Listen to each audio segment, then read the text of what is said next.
testimony? Don't see any public. Okay. I guess the next item on the agenda is the flow control exemption fee issue. Everybody had a chance to read the email, I suppose. Yes. And So who's going to discuss this? McKenna, go ahead. Share my screen.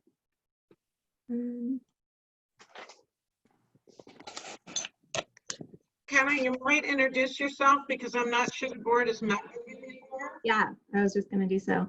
I don't think I've met any of you, but I'm McKenna Bell. I'm an environmental engineer. I just started with the district in January.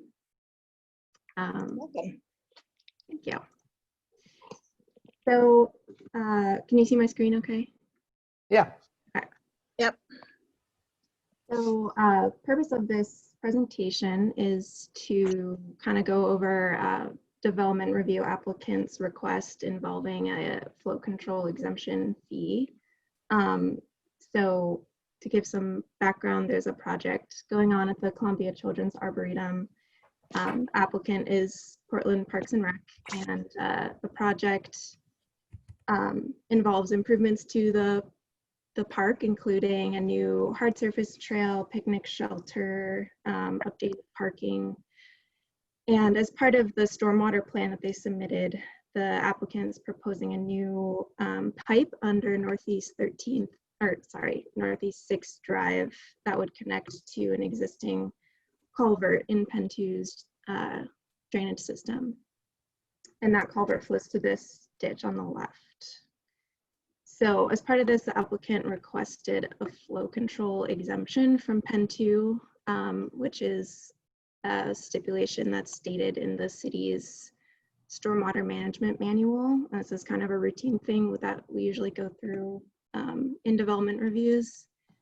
So this is just kind of a simple flow chart showing kind of the two main pertinent stormwater requirements that the City of Portland SWIM has are flow control and then pollution reduction requirements. So the basic concept of the flow control is that water from new development is managed through a variety of ways and then released to downstream conveyance at a slower rate and lower volume. So as part of the flow control requirements, it states that new and redevelopment projects can be exempt from these requirements if they directly discharge runoff into the Willamette, Columbia River, Columbia Slough, or a Multnomah County Drainage District system or one of the districts with available capacity. So the way this comes up in development review process is that during the permitting, an applicant will state that they're seeking a flow control exemption, and BES has tells them that they need to seek written approval from the drainage district on this. So at that point, the engineering staff will evaluate the request, and the way we do that is just looking at hydraulic modeling and infrastructure condition assessment information that we have from the drainage master plans. And then based on what we find, we can either approve or deny the flow control exemption. So in this case, we initially denied their flow control exemption request because the modeling in the drainage master plan shows that the downstream pump station, 13th Ave, is severely undersized. So we don't have the available capacity for additional unmanaged flow. And at this point, the applicant came back and told us that, site conditions are such that it'd be pretty hard for them to meet the city's flow control requirements. And they requested if we would consider a fee in lieu option for the flow control exemption. What this means is that they could pay a reasonable portion of the cost toward the 13th Avenue Pump Station capacity upgrade project, which is kind of in the next 10-year CIP window. And funds from that would be held in restricted funds if approved. And so based on this, we kind of evaluated a reasonable cost to be around $3,800. And this is based on just the project cost estimate and the recommended capacity increase from the master plan, as well as kind of the fraction of flow that they're adding as part of this development as a fraction of the total new capacity that the pump station would have. So the decision to be made here is if we want to either approve or deny this fee option. And we are recommending approving their request because we are comfortable with this alternative means of flow control to keep the project moving. And our rationale is that the development is introducing a relatively small amount of impervious area, and the fact that this project is expected in the next 10 years. And other considerations are, you know, parks, we have a cooperative and valuable relationship with them. And lastly, it would be able to set a precedent for future flow control exemption requests in which this is actually going to come up again in the near future with much larger developments in which we probably will need to go through the same process. So if we do go forward with this, legal counsel and engineering staff will kind of come up with an agreement for the property owner that PEN2 would be accepting this payment towards the infrastructure project in exchange for the flow control exemption, which could also include a release of liability for localized flooding that could occur as a result of the development. And then the other option would be not going forward with this fee option, in which the applicant would have to abide by the city's flow control requirements, which would entail more significant design changes for them. So that's what I have. And I don't know if Peggy, Hong, or Bill, if you have anything to add, or we can just discuss options. I do not, but I think it's a good opportunity for board members to ask questions. If I can speak, I've had a conversation with Peggy and Bill, and I don't know, I've not discussed this with other board members, so I'd like to bring them up to speed on the conversation and my insights. And forgive me, but I have a lot to say. This project is a result of 7 years of work of neighborhood people trying to get a paved path for ADA accessible path. Started back in 2012, long before pretty much any of the current staff people at MCDD were on board. Sunny Simpkins and Kayla Millos in 2012 participated in the first tour to see what was possible, what would be involved.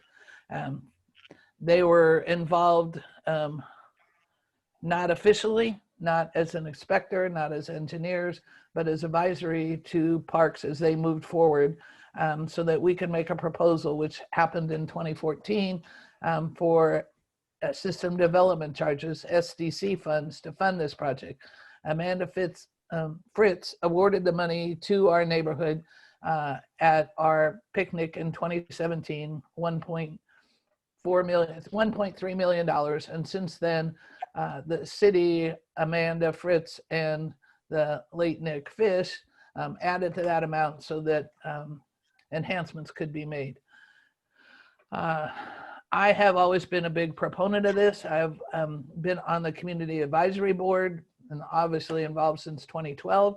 Several other neighbors, I told them that I would represent their views today on this call. Val and Karen both know Jareed Hyde Toll has been involved in fundraising, and there's history between MCDD and parks, and this is kind of fueled a couple of my comments here of and Peggy and Bill, jump in if I say something wrong, but I mean no ill intent on anybody, but it's just how I see it from a very historical old lady perspective. Jareed can't go to the park anymore because she can't walk on the path. I have an artificial knee and a bad knee, and it's precarious for me. The Barbara Harrison, who has been a strong advocate, is mobility difficulties, travels in a wheelchair 90% of the time. 2 of the people in wheelchairs who were big proponents have died since this project started. So it's of utmost importance to me that this get fixed. The parks people have worked with us, stewardship coordinators for handicapped kids that can't access the environmental programs at the park. It's been delayed on a number of occasions. I'm not that big of a fan of the Park Bureau, but I am a big fan of fairness and how to get things done in the most equitable and sensible, common sense way. I told Bill and Peggy this, that sometimes regulations get in the way of our common sense. And I think this is one instance where it is. So I have an option 3 to your 2 options. And that is, don't charge the Park Bureau anything. Let this project get finished. We've already, it's already been delayed because of this exemption notice. The Park Bureau has already paid MCDD $1,050, a $550 payment and a $500 payment. And before they could go further, they had to wait for those checks to arrive at MCDD, which took 30 days each. So that was 60 days. In the past, the neighbors and parks have let MCDD, and I know this is back to the days of the good old boy days, but it seemed to work, but participate in the park and have full access without any regulations, without getting permissions, without getting clearance, without, with the Jareed and her husband raised $160,000 to do enhancements, the railroad bridge, the benching, all of on park property. No development review was required, no land use, minimal land use, I'll say. It was sort of a nod and a handshake between people. MCDD donated a bench and put in a cement pad in the park in honor of Dick and Jareed and their work. And the parks didn't make MCDD go through any kind of regulations. Granted, it was a little wink, wink behind the back. We're going to put the pad in, but every city commissioner came to the ceremony and nobody asked about, did they get the proper permission to put the pad in? And is that the bench that's up to code for city park? Which now I don't think you'd ever get away with. But all that said, they've had a really good relationship and I want that to continue. I think McKenna mentioned about a picnic shelter or an education center. And because of the work of parks, it was determined that because it's in a floodplain and the filtration is so low and the stability of the building, that's not on the table anymore. The people that Friends of Trees, Rosemary Anderson School, Columbia Sioux Watershed Council and parks have all sort of had a negative reaction to putting any cement in the park at all. They like putting the portable tents up, putting tarps down when it's wet, because they said that keeps the natural intent of the park. In the memo with August 18th today, it shows that the infiltration rates of 0. So, and early on in 2014, there was some kind of test done, and I had a box full of stuff, and in a hissy fit of not wanting to do any more work, I threw the papers away. But there was a report that infiltration rates were minimal, and that was brought about because several neighbors said that they didn't, on Meadow Drive, said that they didn't want flooding caused by the path, and it would. So they did this big study and found out that it was minimal, and the ground was capable of absorbing it because of the slope down to the meadow and into that pond. I call it the frog pond, but I don't, it's a circular pond at the bottom. And since then, it's been widened, enhanced. Native plants, invasive species have been removed. We had a $160,000 DEQ grant that removed invasive species and put in native species that were conducive to flood control, that absorb more water than normal. And there's been a lot of work to do that. I just think that if, and I don't know your $3,800 emphasis, but MCDD is known for many years, as long as I've been around, that this pump is under capacity and not operating. There's broken pipes under 13th, and the Park Bureau wanted to put new pipes in, and we wanted to charge them to do the work that we're trying to do, and it might not happen for 10 years. Not that that will hold the project up for 10 years, but to me, I kind of see it as ransom. You pay this, or you have to get a surveyor to come in and do all of this work, which in the Park Bureau estimate, and I know this is crazy consultant word, but in their estimate, it would be $9,000 or $10,000. $3,800 or $4,000 is what they offered, and you said $3,800 is a drop in the bucket. And in lieu of fees, in my work with Public Works in the city with PBOT, BES, and BDS, when new development happens, they used to have what they called waiver in lieu of. So they'd say, well, you can go ahead and not improve the sidewalk, but you have to pay us X amount of dollars. So if we ever improve the sidewalk, we'll have those funds. And that's kind of how this was set up. Well, there is over $7 million in waiver in lieu of fees in the city of Portland's pocket that they don't know what to do with because of how they've managed it. And I'm not saying MCDD does it, but I'm not a real big fan of putting money in a project that 10 years from now might or might not happen. And since we already knew about this project, it's sort of like we started the path enhancement, the ADA accessible path in 2012, sort of had planning papers on it in 2014. And then in 2018, we instituted rules and we took it back and applied it to an already existing project. That didn't seem right to me because they should have been grandfathered in and operated like all the other great relationships that we've had with parks. So my option 3 is don't charge them any money. Let the project go forward. They have been nothing but trying to get this project going. And I think that this, the denying the exemption was detrimental to the project, and I don't want to see it anymore. The other piece is that while this has been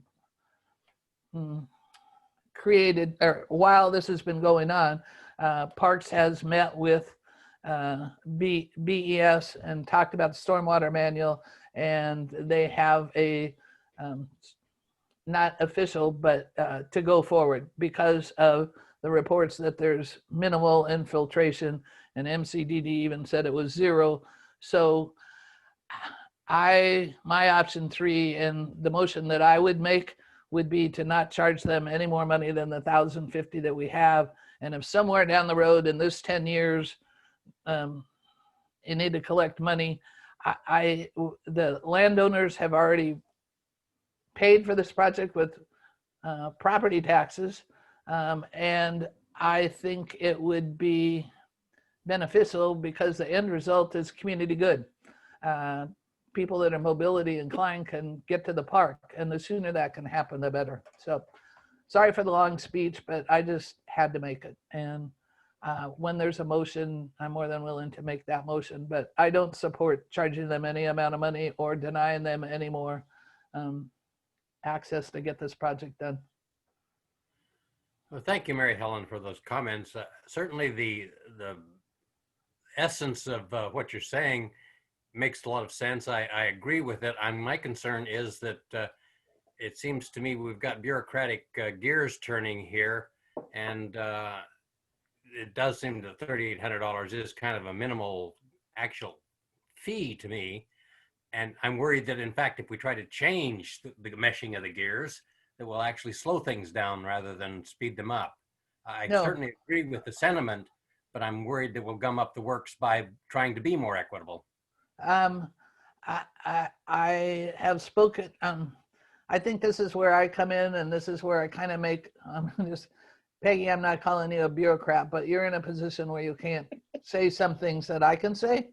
So this is where I came in. I talked with the park planner because I've been meeting with her, and they came out with this estimate, and they came out about the thing with MCDD denying the exemption. And I won't repeat really what I said because I'd have to hit my mute button, but I think there's opportunity to work together, and this will speed it up for parks. This will allow them to go forward to work. They won't have to go through the agreement signing, getting city attorney, legal, access. At some point, and I offered, and the woman I can't say her whole last name, Sandra Burholz, and she has a very other long second name, has more than happy agreed to. She said that she would testify today, and I said I didn't think it was needed, but meet with Bill and figure out how, and McKenna, and see how we can go, what else is needed so that, this is grandiose on my part, but that they can start turning a shovel of dirt tomorrow. She saw this process as tying them up. And the only reason they offered the in lieu of fee is because, and at $4,000, she didn't know where that figure actually arrived at, but she believed it was in a conversation with McKenna.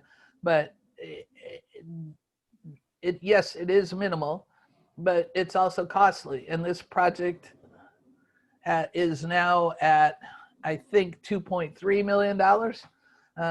And even if we save the project $3,000, we've made it easier. And we don't have to wait for the city attorney to work with Hong to do legal documents. At some point, I hope to talk about easements, because that's a whole nother issue, because there's historical easements that have been in place forever, and why we want to make them get new ones. Another story that's been going on for a long time. I just don't want to saddle this project with any more encumbrances. And through all my conversations, I believe by us just saying today, either, PEN2 board will put that, what is it, $2,800, in the capital investment fund, and that makes it all go away, or we just vote to not charge it and see what happens. So I don't know if I said that. Maybe Hong has something to say about what I think should happen, but. Yeah, I would be interested. Oh, I'm sorry. Is that Han? No, it's Peggy. I was going to add a couple comments. Okay. For information. Number one, there is the easement issue, which we talked, there were two components in which there was discussion. One was the fee in lieu of, which is the $3,800, and the other was the easement issue, which we are requesting, because as we do with any development, we ask people to do the easements and verify easements prior to construction, so that we have an ability to understand what our access is. We have talked internally about the ability of, since this is parks, that and doing a survey around the easement is very expensive. So since it is parks and they are a partner, we have talked about the ability of waiving that fee, making that go away because we don't anticipate the city is going to deny us access for the work we need to do. what we would like to do on that issue is to also have an agreement, whether it's a letter, a memo, or an IGA with Parks, just to let them know we will waive this fee, but we do ask you that if you ever sell this property, Yeah. that at that time you do a survey to allow those easements to be, I know Han is rolling her eyes when I use this term, but to perfect the easements associated with this. So we've kind of pushed that piece aside. And this one, I think it would be helpful if McKenna could talk a little bit about how you came to that $3,800, you or Bill, to be able to talk a little bit about that so people understand. And before I do that, I want to add one other thing.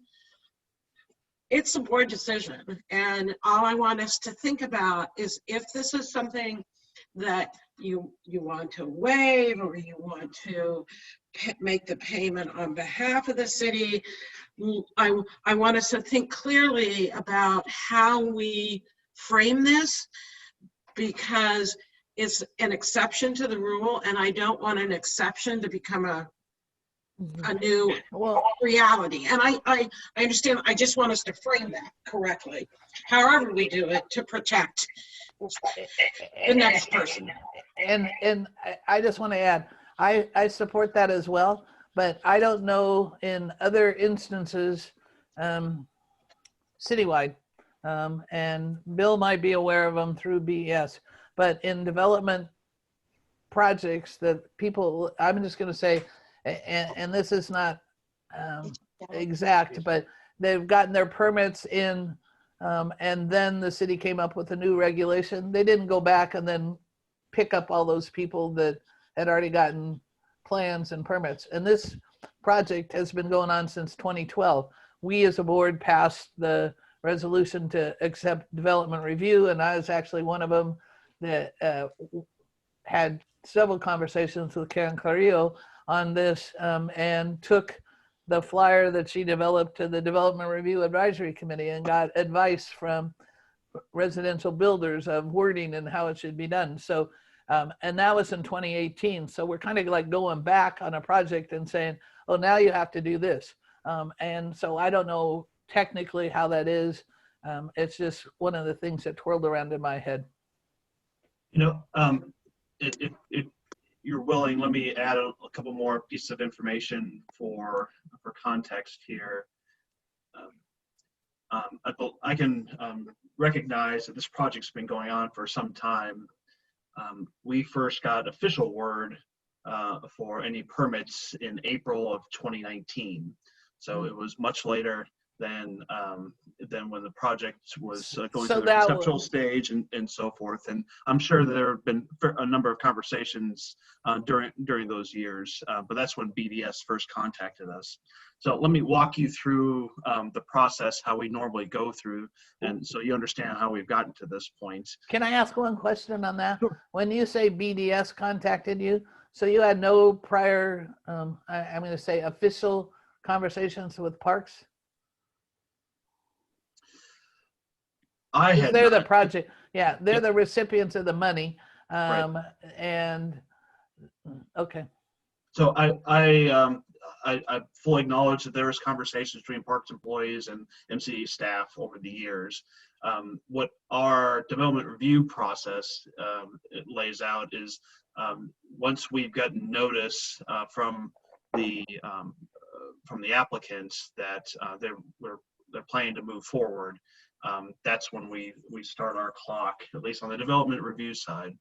And so once that happens, because that date occurred after your board passed the 2018 resolution to form this current version of the review process with the charges and review criteria, we treated this project like no other, the same as any other project in PEN2 or any other project in the 4 districts for that matter, and went through our standard steps. We recognize this has some overlap with the service area that we do. And so we elevated this into a tier 2 project. And that's why the $550 fee was charged, and then up to $2,500 for time and materials, which we do for all tier 2s. When they eventually got to the point of asking for an exemption, we looked, McKenna and others looked back at a drainage master plan, which is now something, a piece of documentation that we didn't have before to specify whether something is at capacity or not.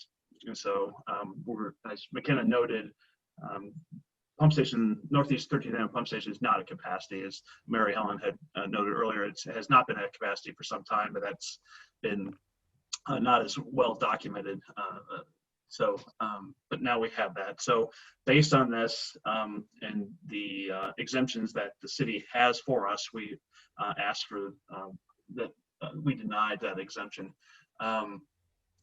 So I offer these pieces of information to the board just to make sure you recognize this is a process that we've walked through as if this project is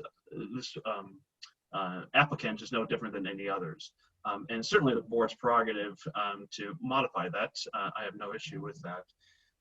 But I do think it's appropriate you consider Peggy's comment about make sure how we frame our response, because if you folks decide that we should grant the exemption, which is fine, then we want to make sure that this can't circle back to us if we if we deny other exemptions in the future for other applicants.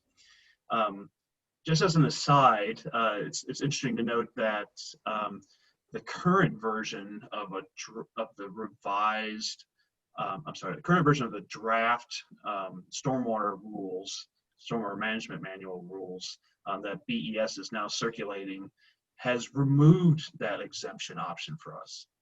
So if that actually happens, we no longer would have the ability to even grant an exemption.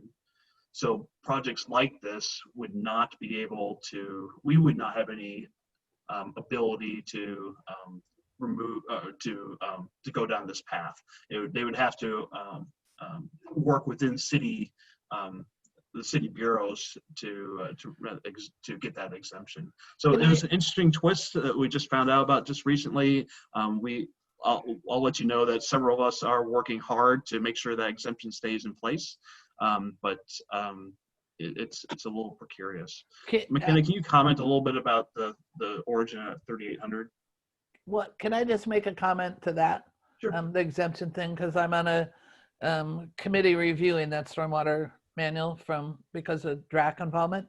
And I don't know if I'll phrase it properly, but the city has a public works appeals panel that's been underutilized, and for all the political reasons of why it's been underutilized, they want to strengthen that. So they want all bureaus to be able to go through that. And if MCDD being unique, there's a couple other entities that are the city views as advisory, not enforcement. And so I think they're toying with the wording of how to make MCDD and these other entities more, I'm going to say not regulatory, but advisory, so that BES and the Public Works Appeals Panel would have the power, they would gather information, and they would not, and they would enforce what comes for the very reason that you stated. So there's a case to be made that the city is changing the rules to their benefit. Now, we get new city council people, and 6 months down the road, who knows what's up. But that's the other side of it. Of my impolite way of deciding this is the city trying to take the power and not wanting anybody else to decide what they should do. So I'll just add just a couple points here. Obviously, I appreciate the history and Mary Helen, and obviously this project has great public interest and public benefit in terms of providing for ADA access. So my perspective here is more of a legal perspective, and as the board, as Bill mentioned, it's the board's decision. You need to be able to weigh a number of factors. Here is a situation where we are dealing and playing within the city's regulation. And the city requires developer to be responsible for water that are generated from their development. In this particular case, the city has allowed us some regulatory power through the exemption to take on some of that water, which is well within the district's authority to do, because we're a public drainage. So to the extent you feel like this is an appropriate public drainage project, we can accept that. To Bill's point, whether you give the exemption, whether you do fee in lieu, this is all very new to us. And you want to make sure that your decisions aren't considered arbitrary and capricious, in the sense that what you do today may be viewed by others later down the road as being an example of what is permissive. And so if there is a need to let this project fly by for certain reasons, those reasons need to be stated very clearly and consistent with the mission of the district, so that it cannot be argued later that if we deny somebody's request for an exemption or fee in lieu of, that it's not considered an arbitrary and capricious decision by the board, which would be well beyond the bounds of the legal requirements. So that is why I think we've gone through the step of looking at what the impacts are, what can be accommodated within our existing development review program, trying to follow that program that has been in place, that we are building. Obviously, the program came into being well after plans may have been initiated for this project. Again, well within the board's authority to waive that component of the DR program, knowing fully well of the potential, what could happen in the future if somebody else comes and asks for a similar request and we deny. So. And Hong, thank you for being so polite, because I also understand that as a PEN2 supervisor and a highly invested community member within the neighborhood, it can look like you did this because I convinced, oh, it's Mary Helen's project, so they did it. I mean, I understand that could be a perception. I'm willing to take that slap upside the head, because I think I have a case of being fair and just in other things, etc. But I think as a board, as we look at this, I think it's well within our bounds to be able to review how the project will affect our community, the PEN2 district, and when we get the urban flood safety water conservation. I actually talked with East Multnomah Soil Water Conservation, because they have several highly involved board members in environmental concerns, and they fund projects, etc., and how they do that, just to kind of see how it worked. And it's basically a case-by-case basis. I have no problem if, Amazon building that big mammoth impervious surface area, if it's going to impact and flood the streets, or, I'm making that up, but whatever it does, if they want to make a case of how they can improve the neighborhood or what they will contribute, or, somebody wants to make a case that it's of community good, it's an AD accessible project, that there were community and partners involved, I had no problem reviewing that. But I think, and as like you said, it probably makes lawyers kind of cringe a little bit, because it's not cut and dried. It's, there's not regulations. And I see on the agenda, and I guess I've taken too much time with this, but development review program update, it might be something that we can consider in language somehow that meets a legal sense, so that I just know that in my dealings when Walmart came in, it was basically they had deep pockets, and they said, we'll pay whatever we have to, we don't care. You know, you want us to put islands here, you want us to put trees there, we will.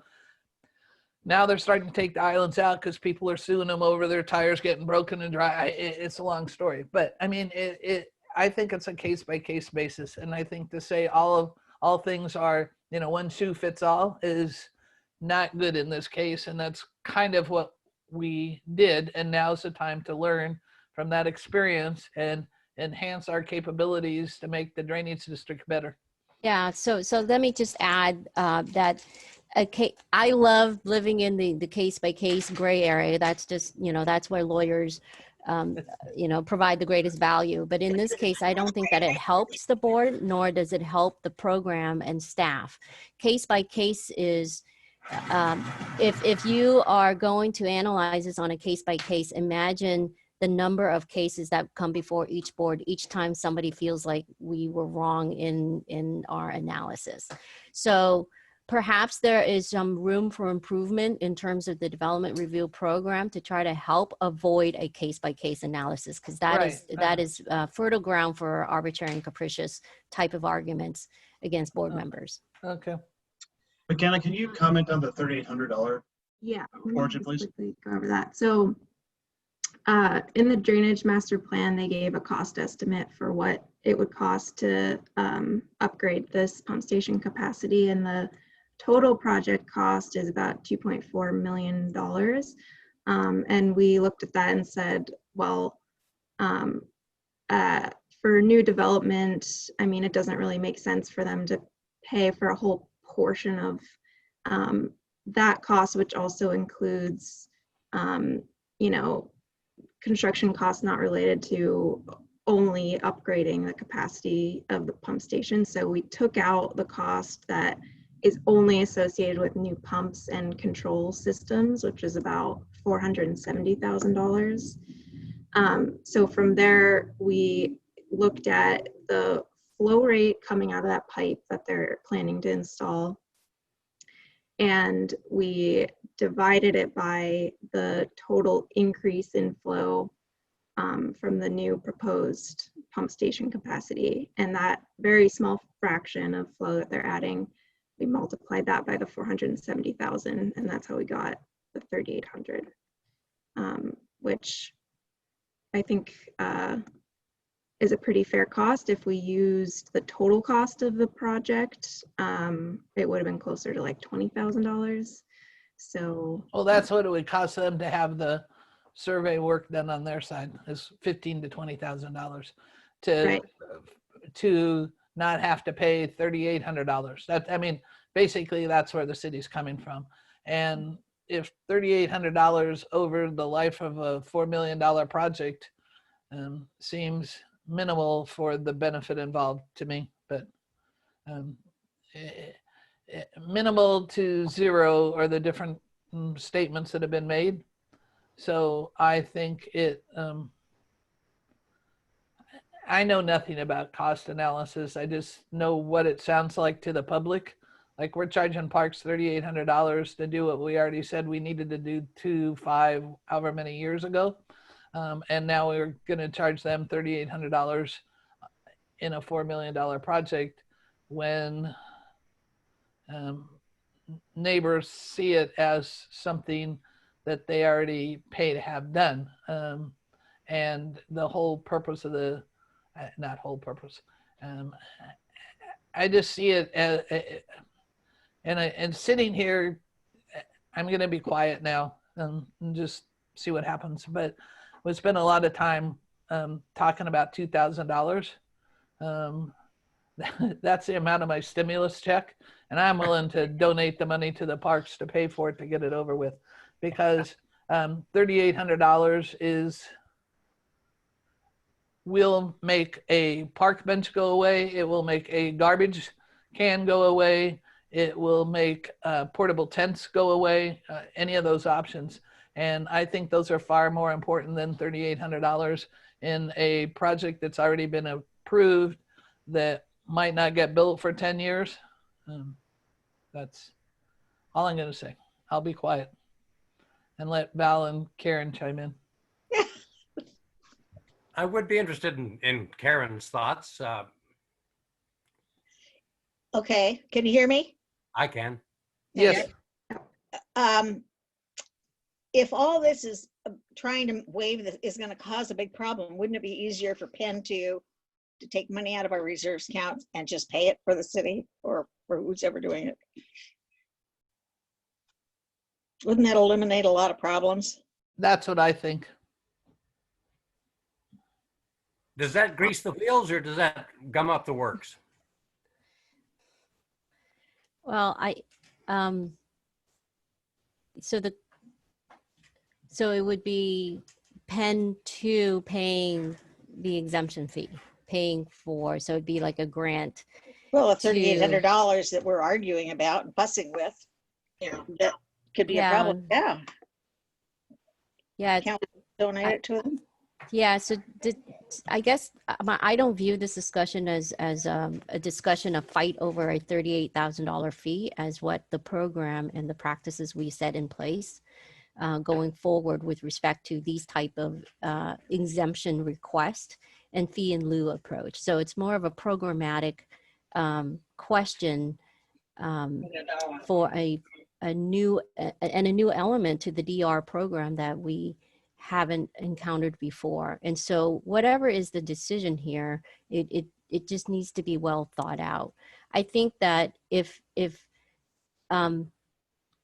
we are being asked to take on the burden of some drainage from the museum, and I would go back to Pegady's proposal of have them pay the fee, and with respect to the DR and the easement, there's some discretion there to whether we require the easement to be surveyed or not.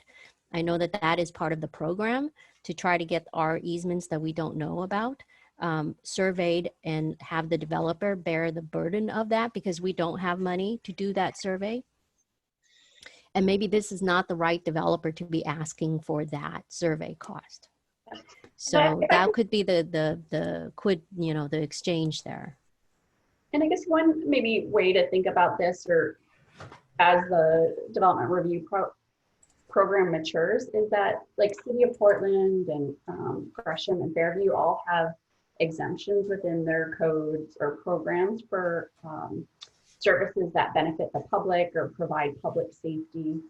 And so to help us maybe get out of that gray, the gray area of a case by case basis, is we could look at incorporating something like this, right? When we learn more about our program and implement it longer, we update it and make changes based on, kind of the different situations we approach. So that could be, one thing that we could do in the future and look at, so that this is a defensible decision, and it allows, projects that benefit the community and safety and all that, so that those projects move forward. And we're not getting into a gray area where somebody else could question why this group got an exemption on some of these decisions.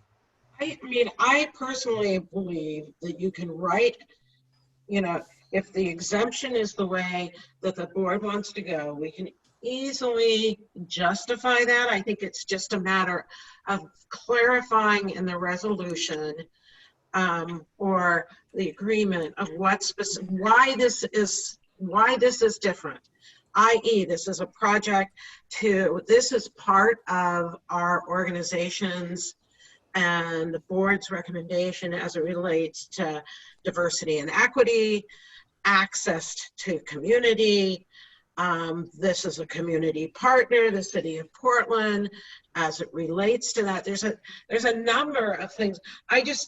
That's my only, from my perspective, that's the biggest concern, is we don't want to create an exception that's wide enough for somebody to drive a truck through, that it's narrow enough of making sure that we have opportunities that are minimal. I don't think it's to the board's advantage for us to keep coming forward with exceptions.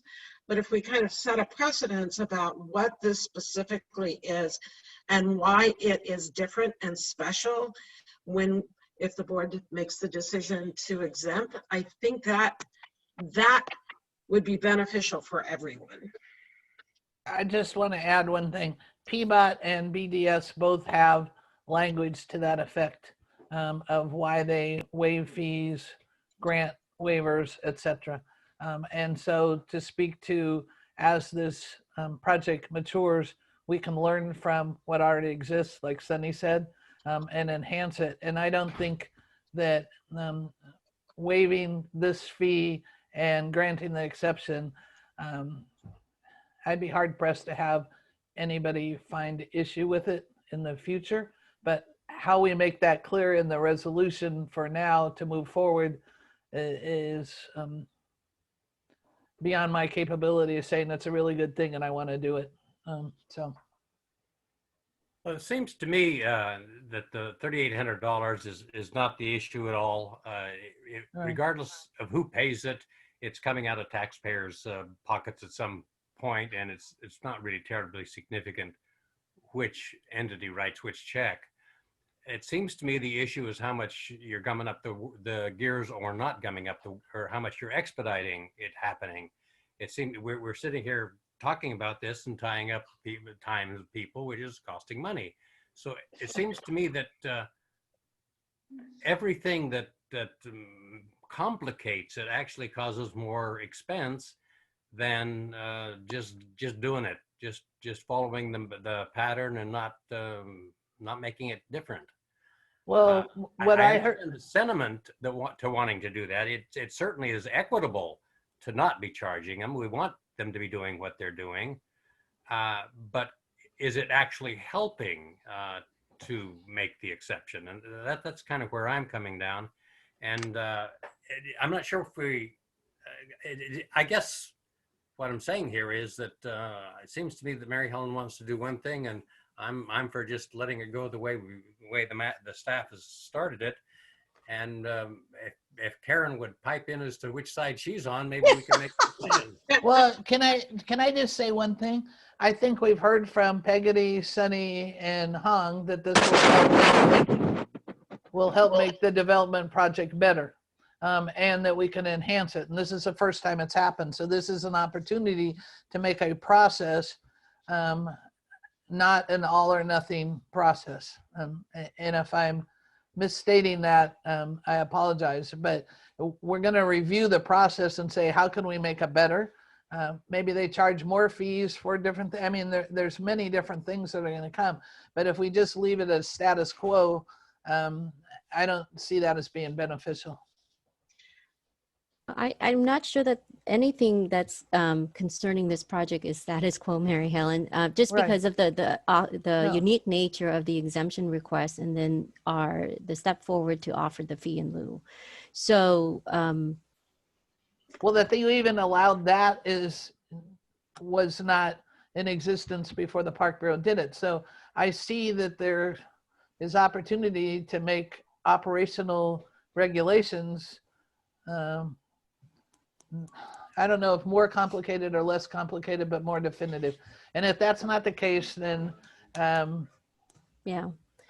I'm not going to be the one to say that MCDD wanted to charge the project $3,800 for minimal or non-existent flow, and that slowed the project 60 days and cost the project $15,000 to $20,000 to have the needed work, the needed consultant work done.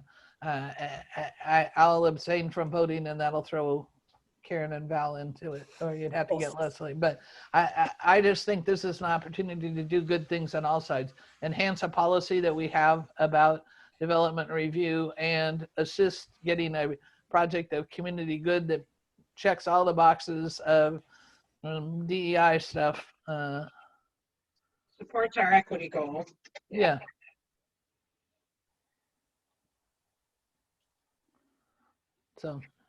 So Karen. Well, I agree with you, Mary Helen. Okay, so do we have a 2-to-1 vote? Or I guess I don't know, Val, you want me to make a? No, I don't want to discuss it any further, really. Well, let's get on with it and do whatever we're going to do. Okay, so do you need a vote, recommendation from, an option from me of some sort, or is it pretty clear what I want to have or I think- suggest what happen? Yeah, I think if you're offering something that's not on paper, you should repeat it clearly. And whoever's Okay. taking notes should take notes clearly. Okay, then I move that the PEN2 board supervisors grant the exception to the Park Bureau and not charge them an in lieu of fee in lieu of and allow the project to go forward. Does that cover the bases for now? Okay, I, I'll stop that. I would add, you support it moving forward as it supports our DEI. I would add a couple Okay. of those caveats to it. okay, I am making this recommendation based on it supporting the DEI and require DEI Efforts. Public benefit. efforts of the board and the community benefit that it brings to the PEN2 district.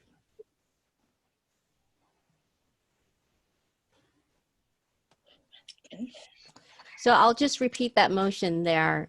So there's a motion to grant the exemption and not move forward with the fee in lieu on the condition that this project supports community benefit and the district forthcoming DEI values.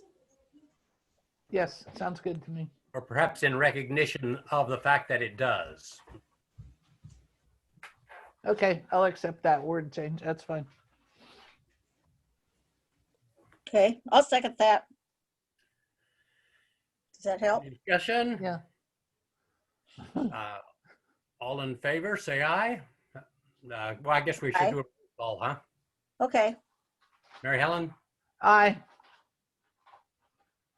Karen says aye. and Val, I guess says no, but that's okay. But the measure passes, or the motion passes. Is there any further instruction that the MCDD staff needs from the board? Can I just ask a quick question to Bill? Sandra asked me to report back to her what was concluded, and I said that I would tell her and that encourage her to set up a meeting with you, and I'm willing to participate as well as a member of the Arboretum Friends Committee. Is that okay with you? Unless other staff feel differently, that's fine with me. McKenna will be in contact Sure. with Sandra. Okay. To let her know. Okay. Okay. Now, are we then satisfied with that item on the agenda? Yes. Any further? And just a thank you to all of you for letting me go on and on, but it's something I feel pretty passionate about. So Okay. Well, we appreciate your passion, Mary Helen, that you're a great sometimes, yeah. to the neighborhood because you have that passion. Okay. I guess Bill's up with the capital improvement plan update. That's correct. McKenna, are you able to there we go. Right, so we had an opportunity to pull together some information for you to explain what the status is of the your current capital projects, and that information was sent to you ahead of time. I can walk through each of those three documents if you'd like, or alternatively, I can stop here and ask if you have any questions regarding the Northeast 13th Avenue pump station discharge lines, the ditch safety project, or the upcoming motor replacement work.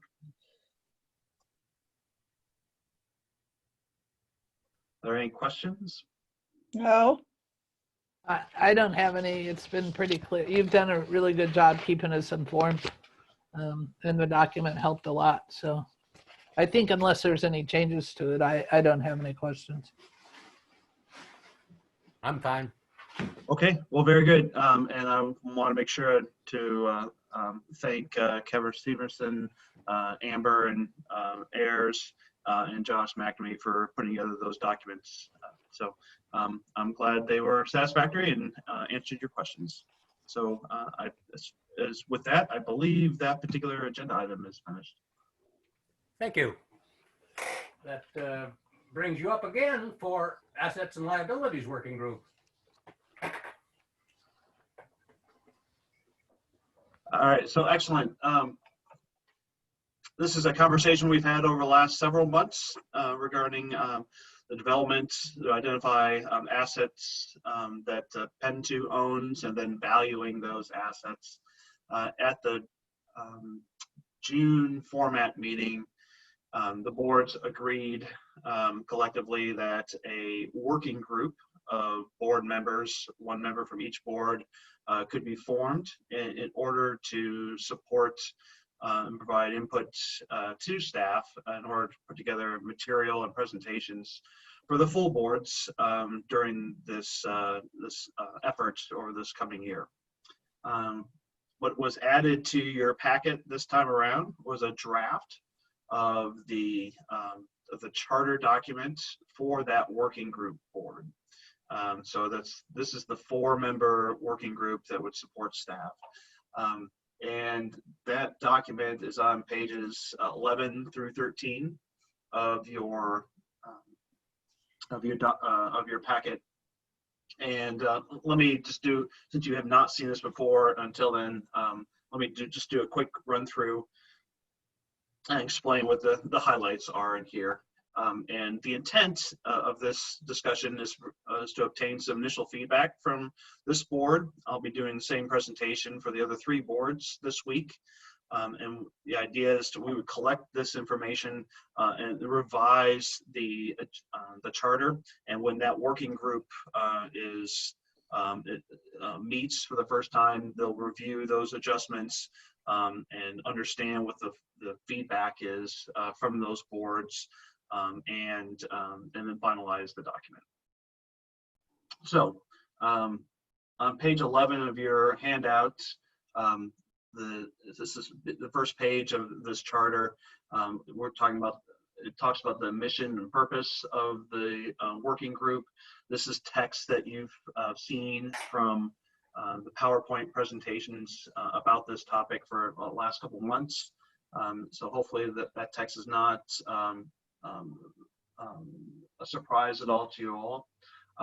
Community authority is the next section, and what we put in here is to provide that particular committee or that working group would provide feedback to the staff on development of those materials, and that's going to support the presentations for the board for the deliberation.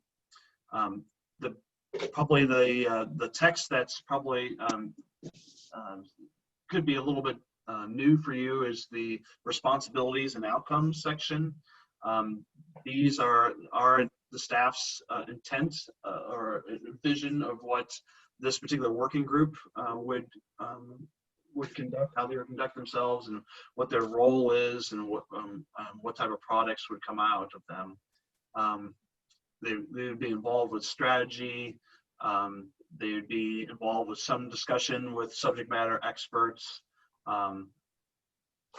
They would provide more input on options and draft materials that staff would present in preparation for board meetings.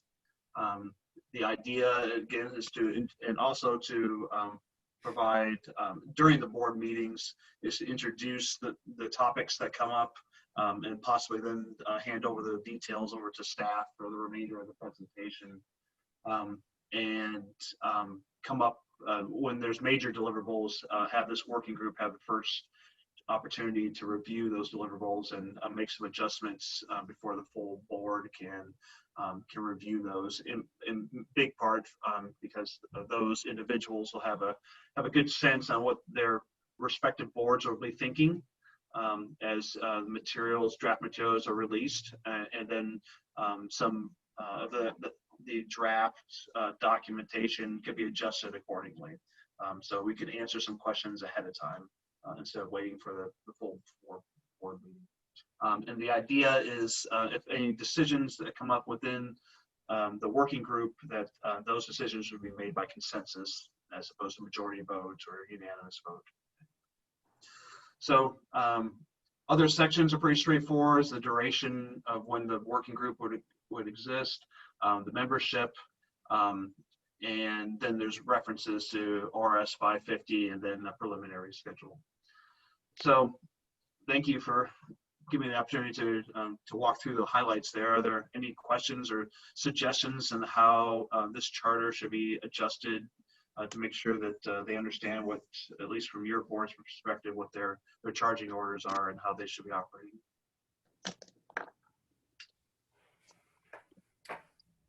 Any comments from the board members? Not from Karen. Was that a nothing from Karen? Got a nothing from Karen. Thank you, Karen. I'd like it to be a nothing from Mary Helen. I'm just glad that there's 3 other people on the committee that have the business sense.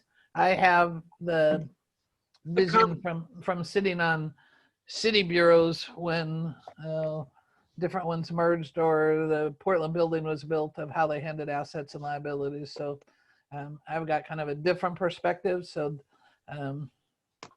I appreciate their talents, and hopefully Karen and Val and Leslie will give me input as we go forward, because I think that they have knowledge in the business world that I don't have. So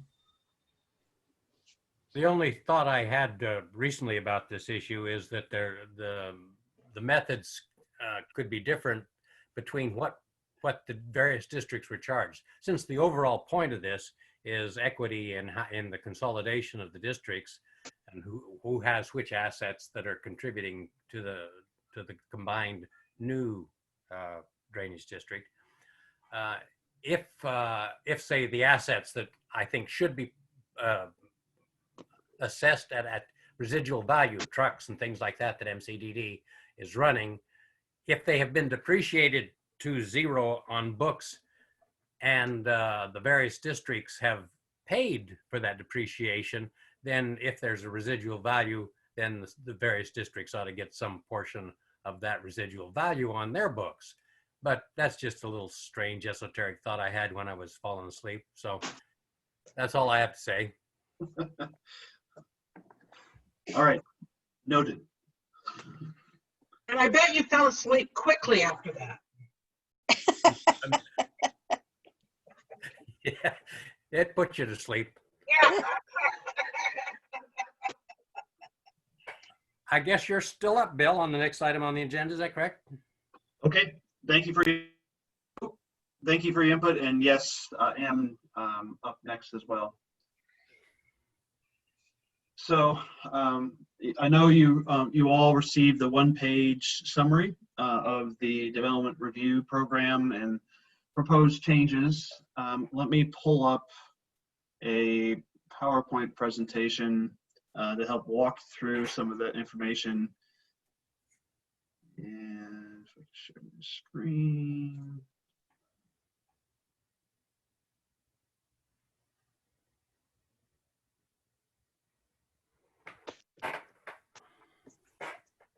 There. Are you all able to see the presentation? Nope. Not yet.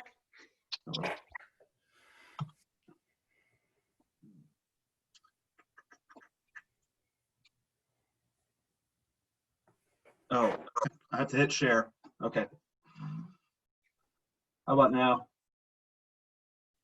Yep. Yes. Okay, very good. All right, so sorry, let me make some adjustments here.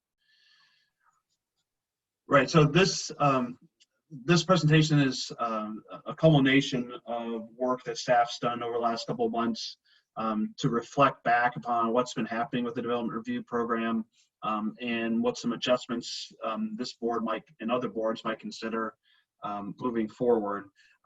We'll do a quick program update, talk about some technical standards proposal, the program fee proposal, a waiver, which we've been talking about already, and some public communication as overview. So just as a reminder that the development review program ordinance were passed back in April of 2018 from your district and the other districts in corporation. And those resolutions were primarily to identify what the review standards would be, the technical standards would be, and then noting what the review service charge structure would include. At that time, a new program was revised, let me say, to reflect a 3-tiered structure. And so the first tier would be just a basic review. If staff felt the program or the project would affect our services at all, if there's some overlap, it would be elevated to a tier 2 project or review, and that would include a $550 base fee to cover the initial review time, and then up to a $2,500 additional fee for time and materials that are billed monthly. If staff felt that the project was complex enough or required a U.S. Army Corps of Engineers 408 review, there was 1 or 2 other minor or other criteria we have documented, it would be elevated to a tier 3. So any project would start at tier 1 and then move forward into tiers 2 and 3 as a complexity grew.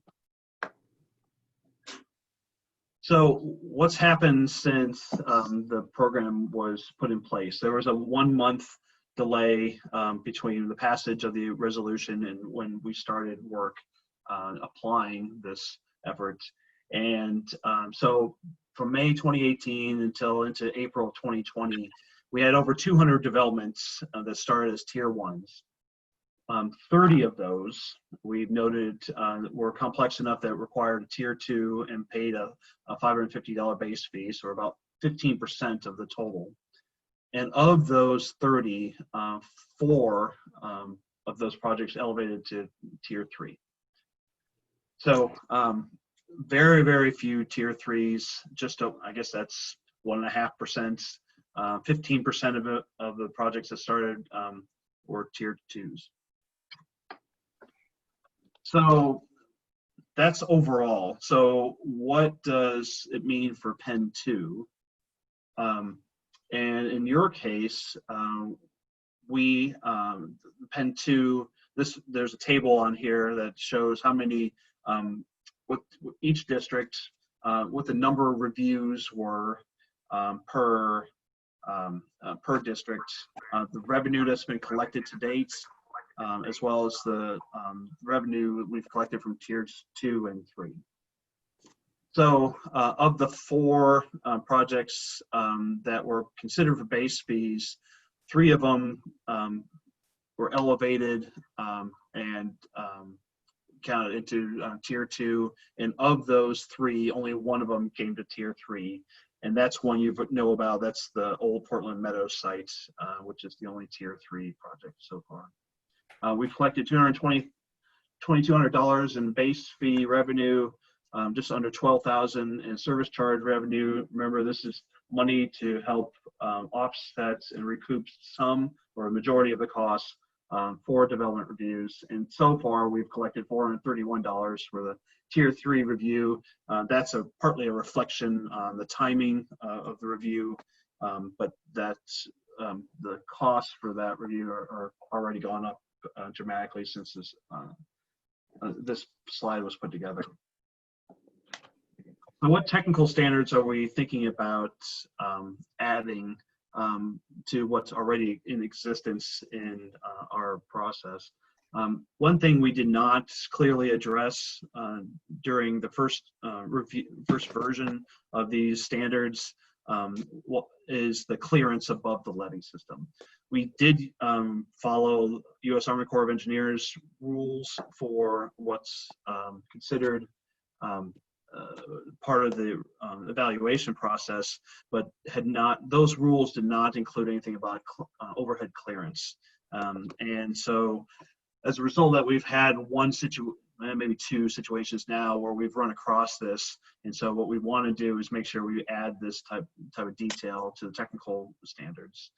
In this case, we're suggesting that we have 35 feet minimum clearance over the top of the levee for any power lines or other utilities that can stretch across over the levee.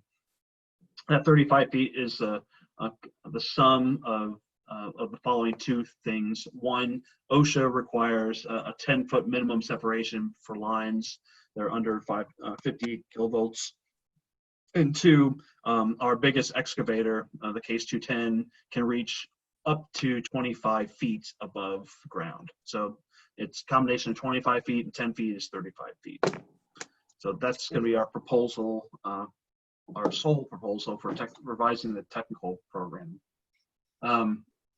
So let's shift over to the fee proposal. Staff has reviewed those fees and considered how we manage and administer the development review program. And at this point, we've suggested there should be no changes in either the tier 1 or tier 3 elements of the program. Recall tier 1, the district charges no fees for the applicant. And tier 3 is the most complex projects, and those are all on time materials basis up to a ceiling that we provide the applicant. So moving on towards the base fee, currently it's at $550. Our expenses has been more than the revenue at this point.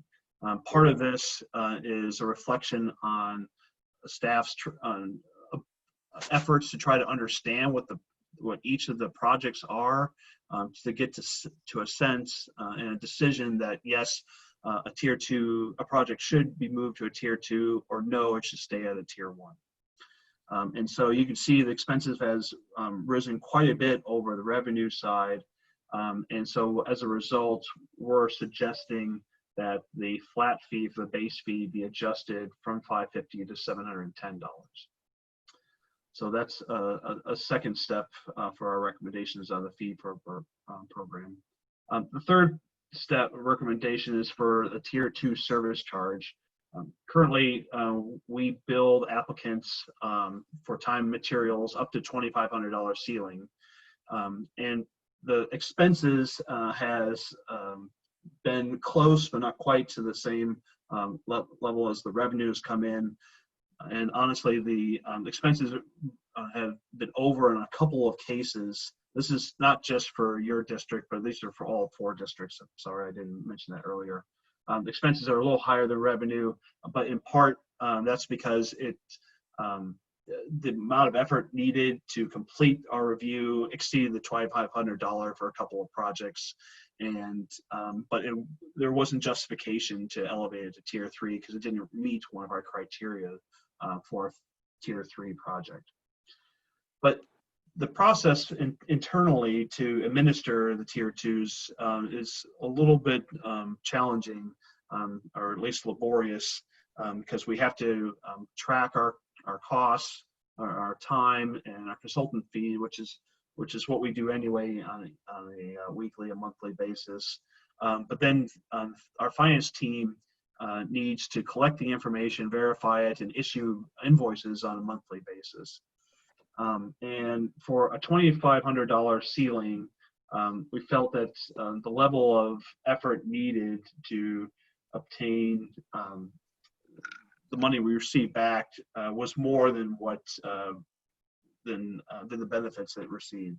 So after giving some consideration and some deliberation internally, we're suggesting that we change the tier 2 service charge from a structure where it's a time materials basis to a flat fee. And that flat fee would be $1,500 and $1,510 based upon what we've seen to date. And that flat fee would be applied regardless of the project size. So as you can imagine, at least from the ones that we've seen, half of the projects would have, if you just use the time and materials basis, would have paid a little bit less than $1,500, and others would have paid a little bit more than $1,500. But the flat fee would be a typical charge and reduce some of the burden on staff, particularly finance staff who are actually down one person now, and pretty overwhelmed to try to make this process a little more efficient. A couple other proposals for you. The resolution included hourly rates in the 2018 ordinance, and we were proposing to make that adjustment with this new update. So, and the current fees only recover expenses during the partner's permit application phase, that's sorry, I'm not sure. I need to circle back on that point. I haven't. It's supposed to be a trigger for me to think about why that's important, but it's not. Nothing's coming to mind. So, but in general, that's what the fees are. It's a recovery person, so we're not generating any revenue from this. Oh, sorry. So it only recovers. Clicked on now. Sorry for that lapse. So right now we're only charging fees for the sort of the design phase, if you will. It doesn't cover any work once the project's approved and starts into construction. On rare occasions, but they happen, we do make efforts to ensure that what's in our approval process actually occurs during construction. So it could be construction inspection or submittal effort time that requires from staff. But right now, the development review process, or at least the fee structure, doesn't account for any cost recovery for any of those type of construction inspections or other activities during construction. So because of that, we would propose that we have a flat fee per site visit for inspection. This is similar structure as the cities in our area use. And this flat fee of $126 is based upon 2 hours of staff time plus our standard multiplier. It does not include any information about or any cost for vehicle or equipment. The final thing I'll comment about is something we've already had some discussion on, is a fee waiver proposal. We were talking about having the exemption, the flow control exemption, being as one method that could help developers if we felt that there was enough capacity in the pump station. But overall, we started thinking about, well, what should there be other fee waivers that should be considered? And we looked around, and honestly, there are not a lot of examples from other jurisdictions for fee waivers. We do know that local utilities offer low-income waivers, but that's in part because of a federal statute that requires that these utilities provide that option. It's for us to implement something like that, we have to identify what metric we use to find low income. And we also, we would be challenged to figure out what type of verification whether they met the low income threshold. As we considered looking into this and thinking about how it could be applied, we felt in general that there may not be very many people who could meet the low income threshold who would be applying for city permits to do change work on their property. In some cases, the federal government uses 150% of poverty level that they specify each year. And while there may be some cases of that, we have not seen any cases from what we could, from general observation of our permits. Most of these permits applications come through for larger developments or for brand new homes and things of that nature. So it would be pretty unusual for anyone to consider, or even if we set up a low income waiver, which there'd be not very many folks who can meet maybe that definition. So other things we might consider doing, your board and other boards might consider doing, is maybe there should be a fee waiver for other aspects of or characteristics of the project. That may be an equity issue. It may be a community enhancement issue. It may be a project that provides more environmental health or benefits that goes above and beyond what the permit requires.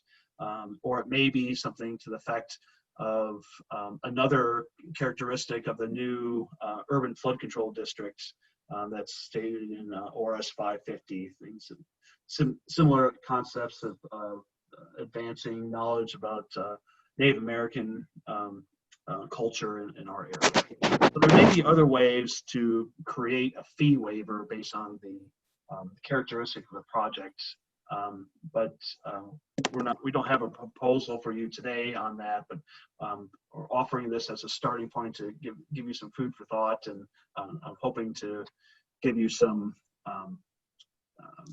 get some initial input from you.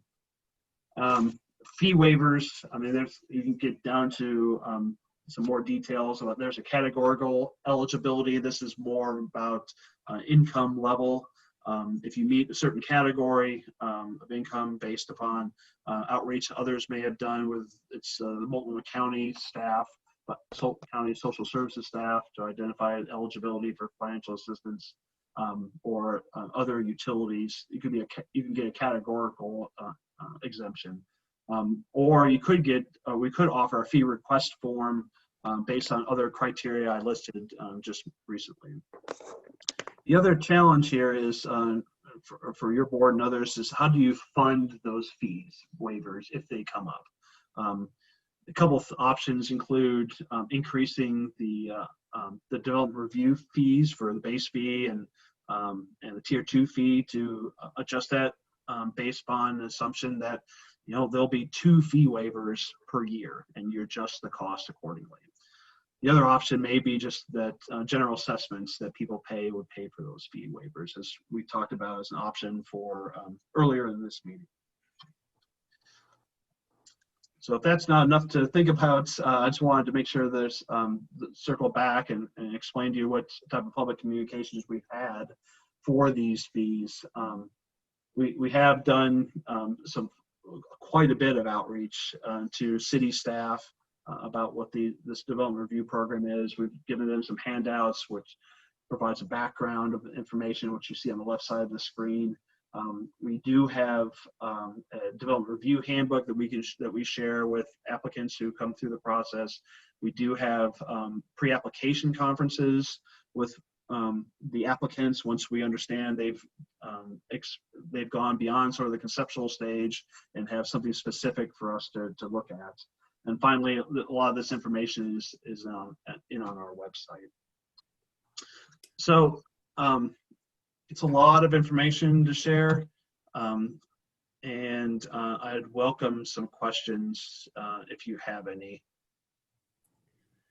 So your purpose here is just to get us familiar with the issues that are then going to be brought up at the format meeting in September. Is that correct? That is correct. Sorry, I'm having trouble. You can probably well guess that I have a few comments. One, to the low income waiver. I would like to have a whole separate discussion about that, because your reference to equity and low income. We have Fox Run, which is a mobile home park, and it is recognized as a low income housing, 235 units. And Delta Park, which was huge issue in drainage and street design and curbs, etc. And we don't have enough time in a day to talk about what went on in that in several years ago. So maybe we can set a special time to talk about those two places. I think reference to low income should be changed to affordability or DEI. Low income is not truly an acceptable term. I'll just leave it at that. It's not a good term to use for a public agency. I'll just say that. I have a question. When you said pre-application conference, one of the early comments that I got back from DRAC when Karen asked me to bring the document was, why do we have to have a separate pre-application conference? Why can't they come ask all the questions? Because then it just sets up more time for a developer. And it depends on the developer. They pay a huge fee. It seems huge to me to have a pre-application conference with city bureaus, and sometimes CenturyLink participates or other utilities. And so that might be something to explore if the availability is possible. BDS would love to have more people at the table, and so would the developers. One less meeting for them, one less charge. I don't know how that would be worked into our budget, but I'd like to see that exposed. Sorry. The whole idea, back to the fee waivers, I think that's a whole nother conversation. And my recommendation would be to not even say those words until definitions and verbiage is determined. And as you said, it can be if there's only two instead of two, I don't know how many are in Gresham, et cetera. I know that Gresham has pre-app conferences and they talk about waivers for affordable housing development. I don't know where that falls in. And my other question was, and it just, if you can refer me to, how are the different tiers determined? If you determine it's tier 1 and then somebody else comes by in 2 years, same kind of project, is there a check sheet? The city, I think you're familiar, Bill, with the check sheet. Yeah, and so if there's some standardization there, I think it would inform what developers are up against. They like standardization. They like the least possible amount of meetings. Like I referenced earlier, the bigger ones will just pay the money and go away. You could tell them it costs $1,000 and you could tell the next guy $5,000. And if it's a big developer, they'll just pay it and go away. There was one other thing. Oh, the turnaround, you were speaking about the finance. One of the things that I heard from my meeting with DRAC was turnaround time. If you bill somebody in, say, 30 days and you pay in 20 days and then it falls into MCDD's 30-day process, that's 50 days they can't do anything until they get your fee, or you don't allow them, or you don't give them a decision. And so I think the turnaround time for projects where they're time sensitive, as in a developer having to wait for a roof, or having to wait for whatever, PBOT, they build developers, and developers have contracts, much like the city has a relationship with MCDD. But if you had a way of like registered contractors, which I don't know if there's all the same ones or similar ones, but if they can register so that the city doesn't have to wait for you to cash a check to tell them that they can go forward for 30 days. Because that's what happened with the parks with that 550 fee. They had to pretty much stop everything for 30 days because they didn't have your decision, which, we already talked about that. But those would be my recommendations to look at. Be more than happy to talk further. I've used up way too much time today. Quickly, I'll note that our development review handbook outlines what projects can go from tier 1 to tier 2 to tier 3. So that's Okay. written in that document. And we can have a separate discussion about turnaround time And is that online, the development handbook? I didn't see the handbook. I saw a flyer. will check. If it's not online, I'll make sure I'll distribute it to this group and to other boards. Okay, thank you. Sure.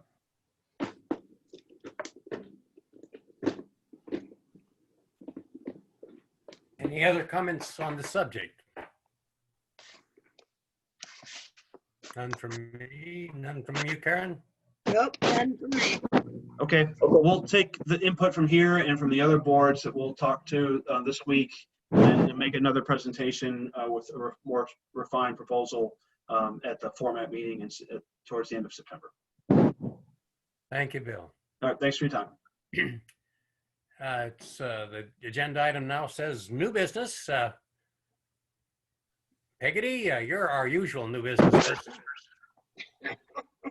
Well, I don't know how familiar you are. I just wanted to give everybody an update really about the new district and the core. If you don't know by now, the 500,000 for the new district from Business Oregon is intact, and we're already starting to bill against that. There is a budget committee of the new board, which consists of Lori Stegman, Shirley Craddock, Ann Gravitt at the port, Mike Jordan, and Tanny Stephenson. And they are working toward how to, we've kind of got this year under wraps on funding. We're looking more strategically funding for next year, as well as developing, one of those plans would be to go in for more dollars at the state level. And a lot of what they're doing right now, I'll make this really quick, is they're getting up to speed. There's a variety of, what I want to say, there's a variety of people that are familiar with drainage systems. So we are trying to provide briefings to give them comprehensive understanding. Last month, we covered kind of the relationships between all the various boards and funding mechanisms. The other thing that is also important that we're doing, which is not the most exciting work but needs to get done, is the establishment of the overall administration of the system, which is contract arrangements, doing bylaws, etc. So the board is moving it's a very good board, but there's, being the size it is, it's taking a while for people to develop kind of getting that cohesion as a group, but they are doing it very well. The other thing is, you also have noticed that we have, so do you have any other questions about that? None here. Okay. And then the other piece I just want to let you know is, as you see, we have a number of format meetings that are core briefings. They're executive session. We had one last month you all participated in. These are pre-decision conversations, which is why they're executive session, and the information really cannot be shared outside of, should not be shared outside of the boardroom. But I want to encourage all of you to use those briefings from the core to ask questions and have yourself feel comfortable with that information as we move forward, because I don't anticipate that we're going to have a lot of time by the time they publish their document, by the time they finish up their document and publish it. So I want to make sure that you all have that opportunity to have those discussions, ask questions, express concerns as we go forward. So. Okay. And that's it. Okay. Does anyone else have any new business announcements, anything they want to make, comment about?